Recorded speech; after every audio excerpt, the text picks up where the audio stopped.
sa sikmura at tinadyakan. Ganyan ang sinapit ng isang grade 8 student sa kamay ng kanyang guro sa Cebu City. Depensa ng teacher na ubus na raw ang kanyang pasensya sa pagkakating classes ng estudyante. Nasa frontline ng balitang yan, si John Aroa. Sa viral video na ito, makikitang hinila patayo ng isang guro ang grade 8 student. Tinuhod ng teacher ang sikmura ng lalaking estudyante at may pahabol pang tadyak.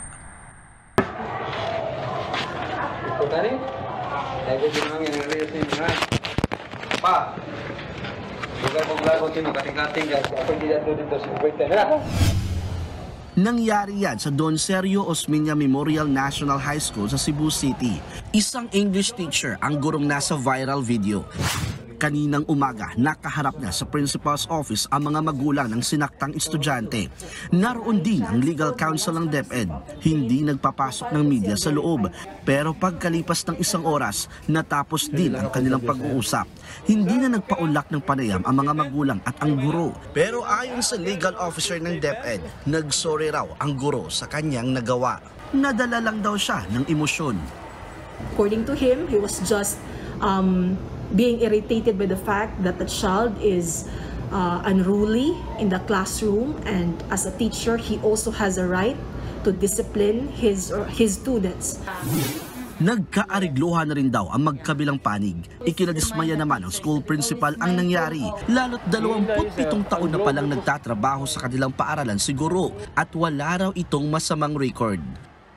I was disappointed actually, and at the same time, I felt for the teacher and the student, because the teacher had no record anything in the office. That's why it was actually a sort of surprise to me. So I immediately reminded the teacher to exercise maximum tolerance. Sa ngayon, pinag-aaralan pa ng Department of Education kung ano ang posibleng parusang ipataw sa viral na guro.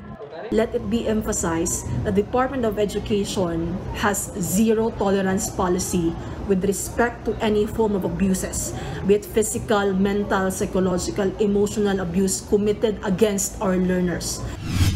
Habang umuusad naman ang investigasyon, pinapayagan pa rin magturo ang English teacher. Inilipat na nga lang siya ng ibang klase para hindi sila magkita ng sinaktang estudyante. Ang grade 8 student naman, sumasa ilalim sa debriefing o psychosocial intervention para alalayan ang kanyang mental health bunsod ng nangyari. Nagbabalita mula sa frontline, John Aroa, News 5. Mga kapatid, Cheryl Cosim po, huwag maging huli at maging una sa lahat sa balitaan. Para sa tuloy-tuloy na talakayan sa Frontline, mag-follow at mag-subscribe sa social media pages ng News 5.